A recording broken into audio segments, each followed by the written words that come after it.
I think the time has now come to look, as Caro said, what do we need for women's football, what do we need for senior men's football and for junior football to make it easier for the umpires and to give them some real authority. So let me put some stats up. Did you know, first of all, that 99 umpires go out every week and only 27 of them can pay free kicks?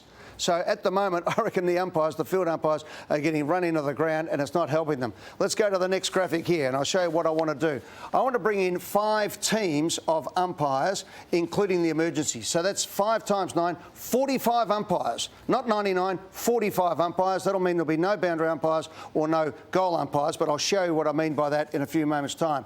4 teams will be doing 2 matches a week. Right, because we've got Thursday night, Friday night, Saturday, Saturday night, Sunday, Sunday night.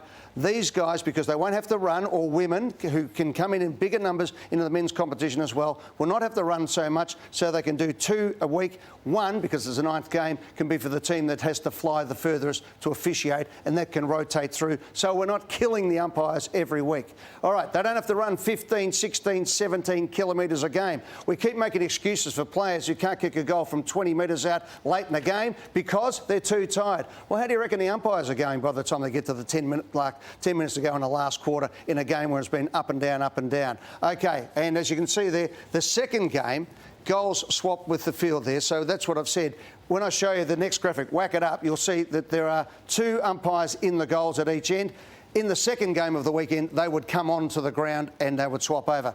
Those circles there are roughly the area that they would be in charge of, remembering the umpires move across back and forth, stay out of the corridor where they fill up the corridor, which stops players going through it, and at the same time, it stops you running into the umpires. They then, if you look at that now, you've actually got 4 goal umpires, 8 boundary umpires and 8 umpires on the ground who can give free kicks as opposed to 3. So for having less people actually out there as umpires, you get more umpires in the key positions. Right. Easier to bring young umpires in. Why? Because instead of being one of 3 and being nervous and having to bounce the ball, you can become one of 9. You can start on the bench, start there, then you can move behind the goals, etc, etc. You can also bring people in once they've finished their football careers, whether that's at 21 years of age or at 31 years of age, you're able to do so. Bigger recruiting pool. You can draw from everyone who's involved in the game. Improved system for junior level. We can have an adaptation so parents don't have to run up and down. They can actually go out and help umpiring juniors and girls as we go through. Change the clothing, for goodness sake. We make them look like the dorkiest person at the gym. Give them some sort of opportunity to look like they're in charge, not tucked in with their shorts up and all that caper. More authority, calm and considered approach. If the ball comes to you, you can just zone off and play a kick and a half behind or a kick behind play, and you can have a considered approach rather than running up and down and just being absolutely fizzed up, as Sam Newman would say, when you come to make a free kick. And then, to show that we're feeding them, pay them properly. $300,000 a year. Suddenly, umpiring becomes a really, really good vocation and something you can do as a career, or if you want to continue in a professional career, geez, it's a good second job to be at the MCG on Anzac Day and umpiring a game of football getting paid $300,000 a year. All right, that's that. I'll just go quickly through. These are the things that are killing everyone. No umpire wants the bounce. None of the players want the bounce anymore. The secondary ball up is killing everybody. You give away your tactic, you haven't got time to talk about it for the second ball up, and it's killing the umpires injury-wise. And as well as that, my players have been telling me, by talking to people in the VFL, that the umpires get shitty.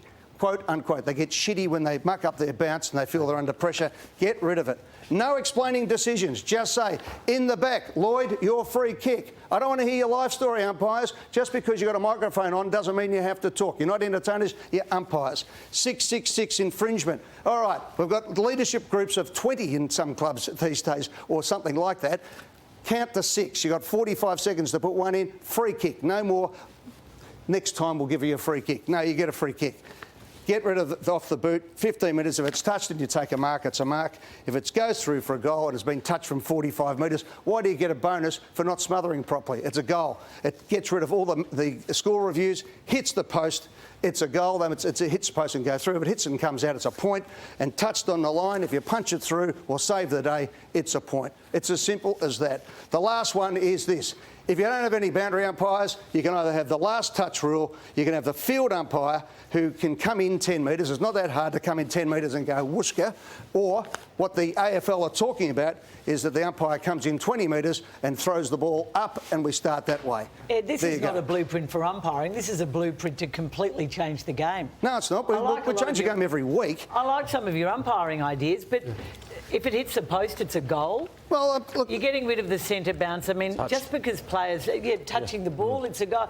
I can't agree with. Can I just say one thing? All of those rules at some stage have been the rule in VFL, AFL football. You're completely transforming footy. No, I've picked the guts out of 130 years and come up with the best rules for the game that we have at the moment. If we want to stop the umpires getting crucified every week by the crowd and the players, stop giving them an impossible game to umpire. Can we carve out the nuance of the rule changes, but the principle of the evolution of umpiring? We've gone the 1, the 2, the 3. Yep. Get them out of the corridor, get them on the outside, take the athletic pressure off them. Yep. The pay increase, make it a coveted position, put more resources in. I like that principle. The nuances of the rule changes, no, don't worry about I'd have to get my head around. Yeah, that's but a I bit of red like a team. I've got to give somebody something to complain about. That's something to talk about. But and do the 2 games, form the teams, interchangeable.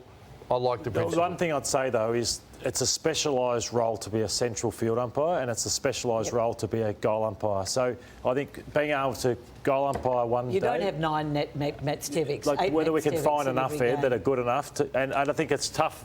It's a specialised being a goal umpire. But the athletic requirement just shrinks the gene pool. Yeah. You'll have some great decision makers. People understand, can umpire in a 50-metre radius, but... You ask them to run 16 kilometres, they go, here's my whistle. You're still going to have a key good umpire in the game, aren't you, or 2? No, but they're all umpires. I mean, we've got that many umpires running around at the moment. And they're not all going to earn 300 grand. Yes, they can.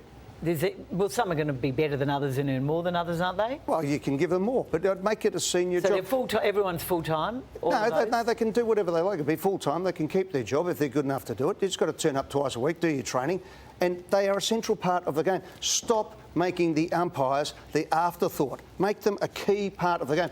On your goal umpires, though, I will take you up on that, because at the moment we put them right between the goals, where when there's a decision, it's a really hard one, they've got 400 kilos of blokes going all over them, smashing into them all over the place. It's the worst place on the ground to try and make a decision. My point was that, Ed, it's like you're saying David Roden can be a field umpire one game, and then suddenly Ray Chamberlain's a goal umpire the next week.